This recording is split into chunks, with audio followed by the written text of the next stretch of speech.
I don't usually publish videos on days other than a Tuesday, but someone recently commented on my most recent video that was critical of the Firaxis June 10th check-in outlining what's ahead in their 1.2.2 patch, urging me to watch a lecture by Soren Johnson at the Game Developers Conference in 2023. Soren delivers some interesting points about 4X games and games in general, and it's worth checking out. I'm sure that I will have more to say about it in future videos. But more interestingly, it led to me checking out other lectures given by Civ developers, and I found one delivered by Sid himself from 2010. This will be a short video because I just want to hammer home one solitary point as an addendum to my previous video. In one section, I discussed Firaxis' proposed changes to the advanced game mode options, where, according to their June 10th check-in, they hope to address players' requests for a more sandbox-style version of the game. For those wishing to understand the finer points of those proposed changes, I will leave a link to Firaxis' check-in in the description, as well as a link to my previous video. But I want to share here one small clip of my video where I explain the optics of Civ 7 developers acquiescing to players' concerns in the way that they have. Changes like these advanced game mode options, by giving players more customization to their games, seems like giving players more freedom to have the game experience they crave. It sounds like a positive, but it's not. It's passing the buck onto the player as if to say, if you don't like what we've done, just change it to suit your needs. Sure, a certain amount of customization is necessary, but these are game mechanics that are core to the game itself and the developer's vision. The fact that they are allowing players to tweak away at them says something. These were my thoughts before I had ever seen a single lecture from the Game Developers Conference. Now, let's listen to what Sid himself says about the game developer's role in protecting players. Another area where I think we can damage the gameplay experience for the player is in providing them too many options, settings, things that they can kind of customize in the middle of the game. There's all sorts of good things that the player should be able to customize. Whether you think the joystick works this way, whether you're left-handed or right-handed, all those things are key. But there's been a tendency that I think has kind of gone away more recently, but to kind of open up all sorts of gameplay decisions to the player.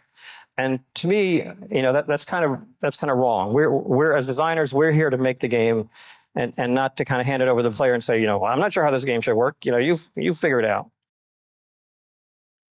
For anyone wishing to check out Sid's entire lecture, once again, there will be a link to it in the description. And let me state first that Sid Meier is an absolute legend for whom I have the utmost respect and admiration.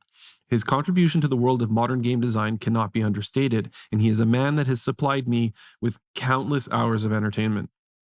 His lecture in 2010 discusses the psychology of gaming, and he raises a number of interesting points, including the winner paradox and the unholy alliance. I don't agree with all of his arguments, and 15 years since his lecture, some of his ideas might seem a bit outdated. But with this particular point about leaving options to the players, I completely agree. Understanding that gray area between the game designer's vision and player's choice is the key to the partnership between the two sides of the coin that makes the gaming experience. Depending on the game, to give the player too much choice is akin to watching a diner slather ketchup upon a Michelin star meal. I concluded my own thought by stating that the fact that allowing players to tweak away at mechanics that are core to the design of the game says something. What that something is, I don't completely know, but it doesn't seem good and feels like the Civ 7 developers' first attempt at distancing themselves from their product. I talked about having too many player options as passing the buck onto players, but it also appears perhaps that there is a certain amount of passing the buck at Firaxis when it comes to responsibility for what might be described as the perceived failure of Civ 7, at least in the short term. I think it's safe to say that Ed Beach was the man spearheading the design of Civ 7, not to suggest that every idea was his, but every idea likely required his stamp of approval. Ed Beach is another Civ game designer for whom I have tremendous admiration and respect. He lifted Civ 5, another weak vanilla entry in the series, out of the muck and, through its expansions, developed it into a very fun and playable game. He was also the lead designer of Civ 6, which, for this longtime Civ fan, stands the test of time as one of the finest entries in the franchise. But glancing at the Wikipedia entries for every major Civilization game release, only Civ 7 does not specify the designers of the game.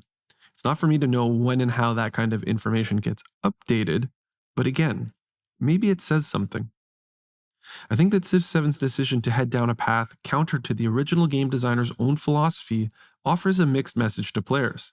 It's one parent saying one thing to the kids while the other is saying the opposite. It has me at least wondering who's really in charge anymore. I said in my previous video that failure is a tremendous teacher. This failed launch of Civ 7 can create a vacuum for the right person or persons to step into. Perhaps a new lead designer is what the game needs. Someone who can come in and parse out what a Civ game in 2025 is supposed to look like. With so much feedback, positive and negative, flooding in as a result of the release of Civ 7, there's another vacuum that has been created for a rival studio to step in and create a game that appeals to those who have set civilization aside for the time being. Perhaps there's a fledgling studio out there that isn't afraid to design a game that promises that classic Civ feel on a grander scale and that uses all of the resources available in 2025.